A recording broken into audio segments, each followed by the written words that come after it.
वाकई में बहुत सीरियस इशू है जिस पर चर्चा की जानी चाहिए और बहुत सारे उपाय की जरूरत है। जब पावर प्लांट लगाने की इकोनॉमिक्स के बारे में बात चलती थी तब वो कहते थे कि पावर प्लांट कहाँ लगाना चाहिए।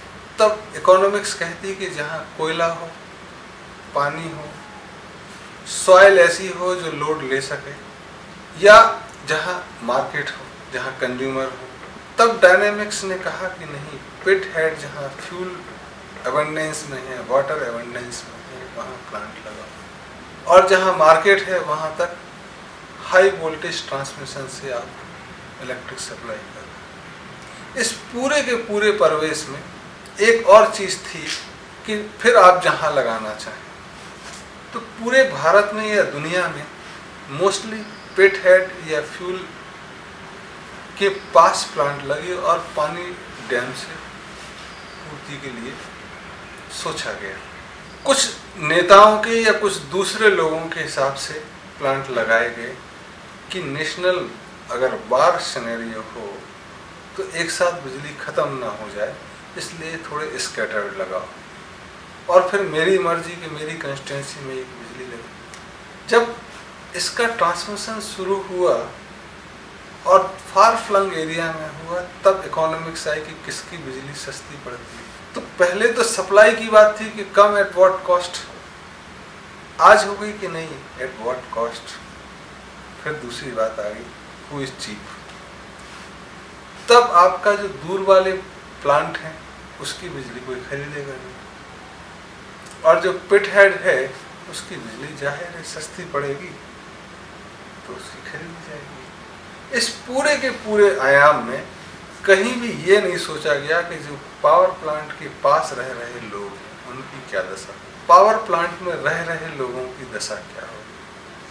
तो कॉस्ट ऑफ जनरेशन जो है, अगर हम दिल्ली में बैठ के देखें तो 2 रुपये नज़र आती है, लेकिन अगर कोरबा में बैठ के जहाँ की आप बात कर रहे हैं वहाँ 1 रुपये 80 पैसे बनाने में लगता है, और 2 लाख लोगों की जिंदगी वहाँ के प्रदूषित पानी से या प्रदूषण से अफेक्ट होती है, जिसकी हम कीमत लगाते हैं। या मेडिकल का बिल, जो बिजली की कंपनियां बनाती हैं बिजली, वो अपने एम्प्लॉइज़ को तो देती हैं, लेकिन जो पास में आते हैं रहते हैं, जो वहाँ का प्रदूषित पानी पिएंगे या हवा ग्रहण करेंगे, वो कॉस्ट कैलकुलेट नहीं। और एक बहुत बड़ा इशू आया चाइना में भी और भारत में भी। कुछ जो सिलेक्टेड पिट हेड स्टेशंस हैं वो इतने ज़्यादा वहाँ पे हो गए। अगर दुनिया की देखें तो शक्तिनगर एक ऐसा जोन है जो दुनिया के मोस्टली पॉपुलेटेड इलाके में अंडर 10 आएगा। चाइना में ऐसी बहुत जगह हैं कि डेंसली पॉपुलेटेड है। वहाँ के लोगों को देखोगे तो किसी को फ्लोरोसिस हो रहा है, किसी के पैर टेढ़े हो गए हैं, कफ की समस्या लोगों में अमूमन है, लोगों की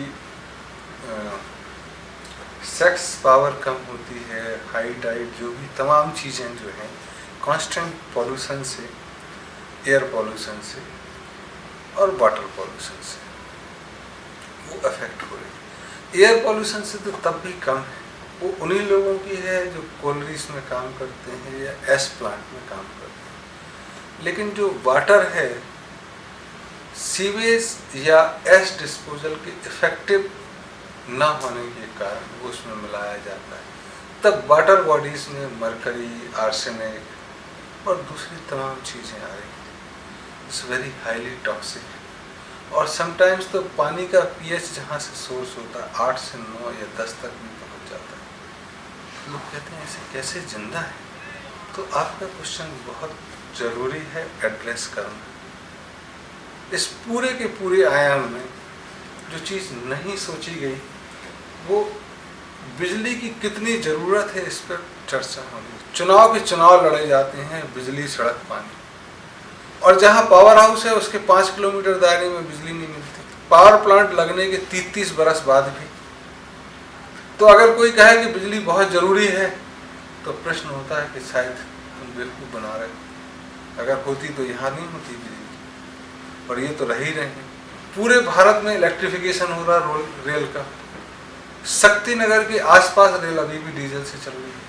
तो कहीं ना कहीं हम एक दूसरे को गुमराह कर रहे हैं इलेक्ट्रिक के नाम पे।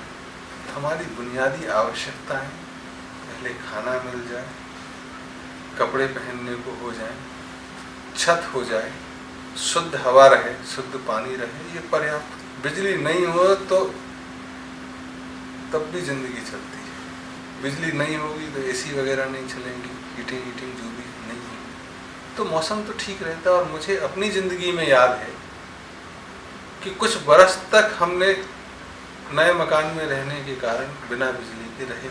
और ऐसा नहीं कि नींद नहीं आती थी, मच्छर भी कम होते थे तब, क्योंकि सब जगह बिजली नहीं थी, गंदगी रखते नहीं थे, हवा चलती थी, इतनी गर्मी नहीं पड़ती थी। और आज भी कई इलाके हैं जो लोग रह रहे हैं। तो हम ये कह सकते हैं कि बिजली बहुत ज़्यादा ज़रूरी चीज़ नहीं, क्योंकि आज भारत में बिजली बहुत ज़्यादा लोगों को मुहैया है। तो एक चर्चा ही। दूसरा, एश डिस्पोजल सिस्टम के बारे में पूरी की पूरी, कोल्ड डिस्ट्रीब्यूशन के बारे में पूरी चर्चा जरूरी है। तो जब आप ये प्रश्न पूछेंगे तो उसका जवाब कि बिजली कितनी जरूरी है, एश डिस्पोजल के क्या बेटर मैकेनिज्म हो सकते हैं, कोल्ड डिस्ट्रीब्यूशन के क्या बेटर मैकेनिज्म हो सकते हैं। हो सकता है और भी लोग इसके जवाब दें, लेकिन इस पर चर्चा जरूरी है। तो आपका प्रश्न बेहद ज़रूरी है एड्रेस करना, सिर्फ प्रश्न के रूप में नहीं। वहाँ के 20-30 लाख जो भी इलाके हैं कंसंट्रेटेड के, जो सपोर्ट करते हैं, जो देश की तथाकथित इकोनॉमी को बढ़ाते हैं या फार फ्लंग एरिया में बिजली पहुँचाते हैं, मल्टी स्टोरीड में जहाँ एसी में आराम से रह सकें, उनकी सेहत ध्यान रखना बहुत जरूरी है। Thanks for this question once again.